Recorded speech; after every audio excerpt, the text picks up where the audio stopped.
नमस्कार दोस्तों, आप देख रहे हैं मेरी आवाज। आज लड़कियां कहाँ सुरक्षित है? कहाँ सुरक्षित है देश की महिलाएं? कहाँ सुरक्षित है गांव की महिलाएं? कहाँ सुरक्षित है राज्य की महिलाएं? और कहाँ सुरक्षित है वो छोटी बेटियां जो आगे चलकर कुछ करना चाहती है, कुछ बनना चाहती है, अपने माँ बाप का एक बहुत बड़ा सपोर्ट बनना चाहती है। जी हाँ, मैं बात कर रही हूँ कंजावला केस के बारे में, जहाँ पर अंजलि नामक एक लड़की के साथ जो दुर्घटना हुई है उसे पूरा देश जानता है। आखिरकार किसकी गलती है कि महिलाओं को सुरक्षा नहीं दी जाती, बेटियों को सुरक्षा नहीं दी जाती? क्या ये जिम्मा भी खुद ही उठा लेना चाहिए, या फिर सरकार को कोई ऐसा नियम लाना चाहिए कि अपने पास वो एक रिवॉल्वर रखे, या अपने सेल्फ डिफेंस के लिए वो हर महिला, हर बच्चे ट्रेनिंग ले कि वो अपनी जान बचा सके। जी हाँ, कंजावला केस जो कि इस वक्त का सबसे हाईलाइट केस है। अंजलि नाम की एक लड़की जो कि अपने घर पर अकेली कमाने वाली थी, आपको बता दूं वो 500 रुपये रोजाना कमाती थी, एक इवेंट कंपनी में काम करके, यानी कि वो डेकोरेशन का काम करती थी, सजावट का काम करती थी और वेलकम गर्ल का काम करती थी, जो शादियों में लड़कियां वेलकम करती, लेकिन वो मेहनत का काम करती थी।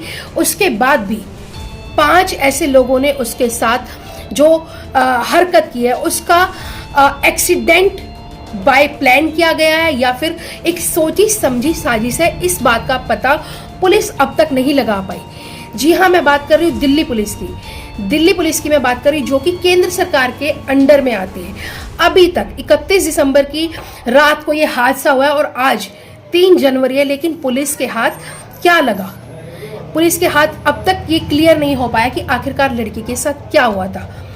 पुलिस के पास अभी तक ये सबूत भी नहीं आ पाए कि लड़की के साथ रेप हुआ था या फिर उसको जानबूझकर मारा गया। क्या अंजलि के साथ उन 5 लोगों ने मिलकर रेप किया था और उसके बाद उसे एक्सीडेंटल तरीके से दिखा दिया?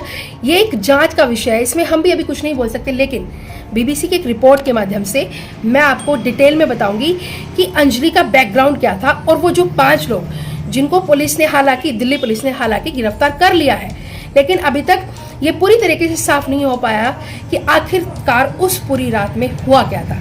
मैं आपको बता दूं, ये कंजावला केस के नाम से आप अपने टीवी चैनल्स पर, अपने सोशल मीडिया प्लेटफॉर्म पर आपने ये खबर देखी भी होगी।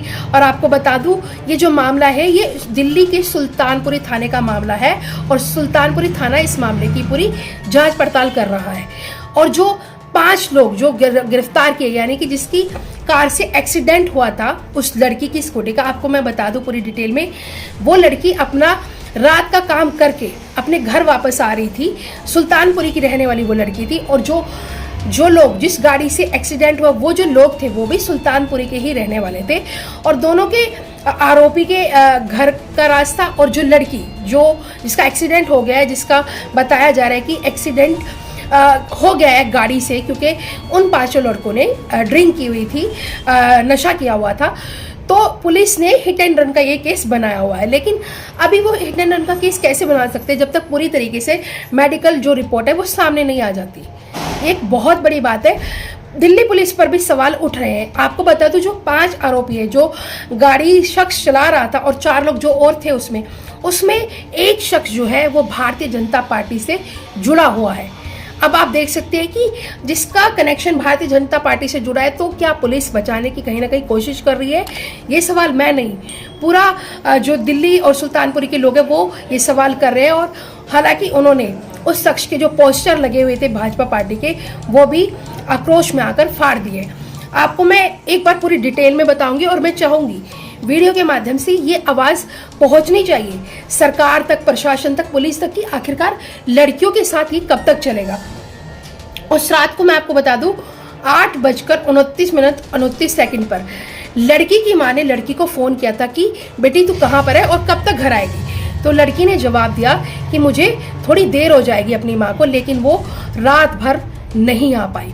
उसके बाद सीधा पुलिस थाने से, सुल्तानपुरी पुलिस थाने से उसके घर पे फोन जाता है और उसकी माँ को बुलाया जाता है, घटना की जगह दिखाई जाती है और फिर थाने में उनके साथ पूछताछ की जाती है। यानी कि जिसकी बेटी के साथ ये हुआ है उसको सही से बताया भी नहीं जाता और लड़की की जो मृतक बॉडी थी वो भी माता को नहीं दिखाई जाती।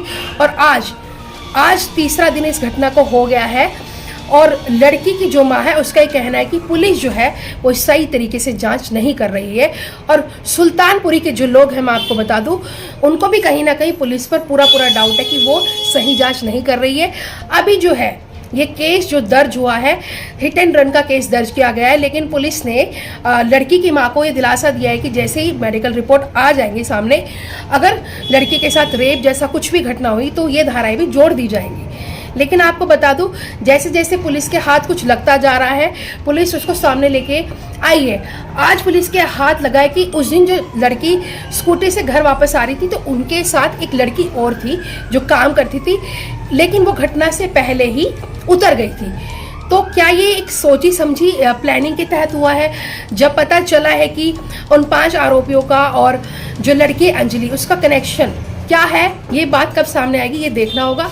लेकिन मैं आपको बता दूं, दिल्ली के मंगोलपुरी में उस लड़की का जो है मकान है, 25 गज का खुद का मकान है, लेकिन माँ है जो वो अकेली है। उनके साथ उनके जो पति है वो 8 साल पहले ही एक्सपायर हो गए थे।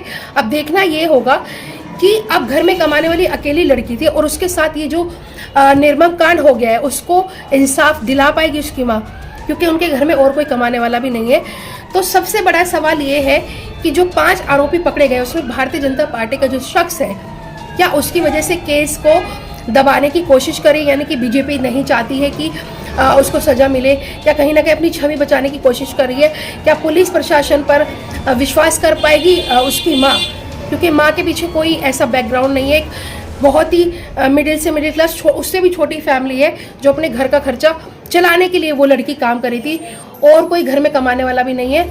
अब इतनी निर्मम तरीके से उसके साथ जो हत्याकांड हुआ है उसकी सच्चाई क्या है, इसको जानने के लिए पूरा देश और सुल्तानपुरी के लोग जो है वो बहुत आक्रोश में है। और सबसे बड़ा सवाल यही है कि आखिरकार पुलिस और प्रशासन और सरकार क्या कर रही है, क्योंकि केंद्र सरकार के अंदर आती है दिल्ली पुलिस। आपको क्या लगता है, अगर ये जो पुलिस है दिल्ली पुलिस, अगर ये राज्य सरकार के अंदर आती तो आज सुरक्षा के जो नियम वो अलग ही होते? ये भी एक बहुत बड़ा सवाल है, क्योंकि केजरीवाल सरकार तो काफ़ी टाइम से ये मांग करती आ रही है कि दिल्ली पुलिस जो है वो उनके अंडर में दे दी जाए, वो बेहतर तरीके से काम करेंगे।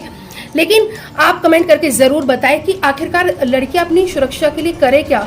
जो लड़की कुछ काम करना चाहती है, अपने दम पर कुछ बनना चाहती है, मेहनत करना चाहती है, उसके साथ भी वही चीज़ें हो रही है, और जो लड़की कुछ नहीं करना चाहती है उसके साथ भी वही सब चीज़ें हो रही है। तो लड़कियां आखिरकार, महिलाएं आखिरकार कहाँ सुरक्षित महसूस कर सकती हैं, कैसे अपने आप को बचाव कर सकती हैं?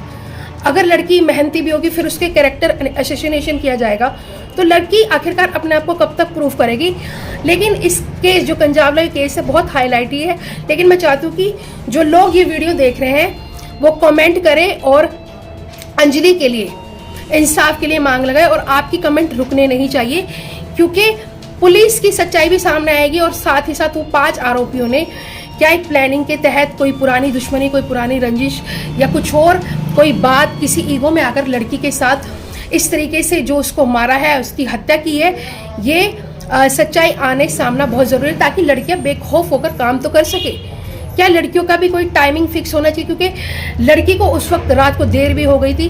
क्या ये समझ लेना चाहिए कि लड़कियां हैं जो उसका टाइम फिक्स होना चाहिए कि वो सुबह से शाम तक ये टाइम तक अपने घर आ सकती है, तभी वो सुरक्षित हो सकती है? क्योंकि 7-8 बजे से पहले भी कई बार देश में महिलाओं के साथ, छोटे बच्चियों के साथ रेप हुआ है, उनकी हत्या हुई है। सारा कसूर आखिरकार औरतों का, महिलाओं का, छोटे बच्चियों का ही क्यों निकाल दिया जाता है? इस मामले की पूरी तरह जांच होनी चाहिए। हम अपने चैनल के माध्यम से ये केंद्र सरकार से भी गुहार करेंगे, पुलिस प्रशासन से, राज्य सरकार से, और जब तक उस लड़की को इंसाफ नहीं मिल जाता, चैनल के माध्यम से हम लगातार आवाज़ उठाते रहेंगे और आप लोग भी अपनी आवाज़ बुलंद रखें। बहुत बहुत धन्यवाद।